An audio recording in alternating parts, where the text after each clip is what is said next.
in the 1900s, when this story started, for the work in Minnesota, at least, there was a writer from, his name was Horace Greeley. That you're familiar with that name, I'm sure. Horace Greeley used to write promotional material urging settlers to move west.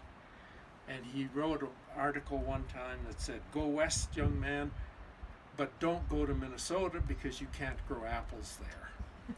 And this didn't set too well with a number of proud Scandinavian immigrants who said, "Oh, we'll show you, we'll figure out how to grow apples in Minnesota." And that started a research project that is the fruit breeding project. Many years ago, breeders contributed a great deal to agricultural research, particularly in that they were instrumental in developing new varieties that have continually, even to this day, led progress in terms of improving yields and qualities and nutrition and fruit and so on and so forth. So the fact that it was so cold in Minnesota on certain years would kill most of the varieties of apples that were grown in other parts of the country, in the east, in eastern seaboard or further south in Minnesota. The old European varieties would adapt and would go through there, but in Minnesota they had to introduce genes, genetic material, germplasm from colder parts of the world, from the Soviet Union, from China, that would survive the winter cold, and then combine the capability to survive cold, freezing resistance with good fruit quality. There were varieties that grew there, some of the native ones, but these fruits were mostly small, sour, very astringent, very puckery, so that they weren't equal at all to things like Red Delicious or the old varieties that grew wine sap and so on that grew along the East Coast.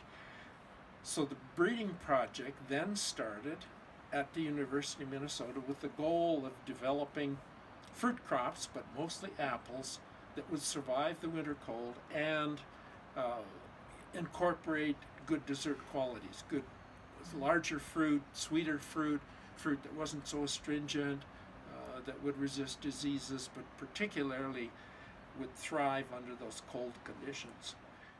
So I think the important story in all of this is that, so this program started in the early 1900s, but in order for it to be effective, that program required support for many, many years so that these high quality products could be maintained, kept in an orchard, and breeders, people who would work in that program, would buy into the idea that you would develop something to a certain stage, somebody else would come along and pick up on it, understand what's happening, and decide that it should be named, or that parent, it would be good for a parent for future crosses.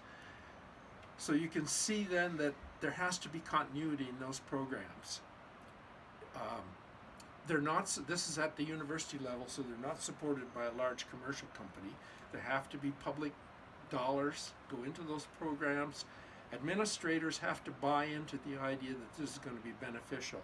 And just because it gets expensive in lean years, you don't go chop down the whole orchard and get rid of it. You have to keep that germplasm alive, keep it viable, and keep the program moving forward. So it's a series of inputs from different scientists that recognize that this is a valuable, useful contribution, that in the long run you'll end up with a product that will do well. And in this case, Honeycrisp obviously has done exceptionally well nationwide. It's done well in Europe, it's done well in New Zealand, as an example of overseas collaboration with it, because it has a number of special characteristics that consumers seem to enjoy.